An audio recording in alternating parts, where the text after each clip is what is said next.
Kita ke kabar lainnya, saudara, sebagian jalur utama Pantura Kabupaten Cirebon, Jawa Barat terendam banjir. Banjir ini membuat laju kendaraan pengangkut logistik nasional tersendat.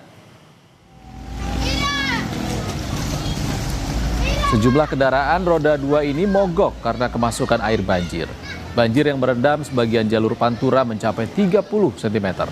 Selain memperlambat kecepatan, kendaraan dari arah Jawa Tengah menuju Jakarta terpaksa menghindari genangan air yang meluber di sisi kiri jalur Pantura.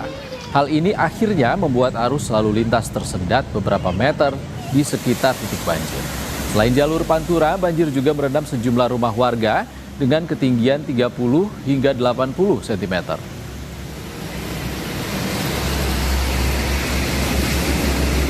Di Sindang Lautnya kan meluap sungainya. Jadi di sini banjirnya, tinggal di sini. Airnya, tinggiannya di sini. Tapi tingginya sekitar 50 cm lah di sini. Sampai masuk ke rumah itu. Iya.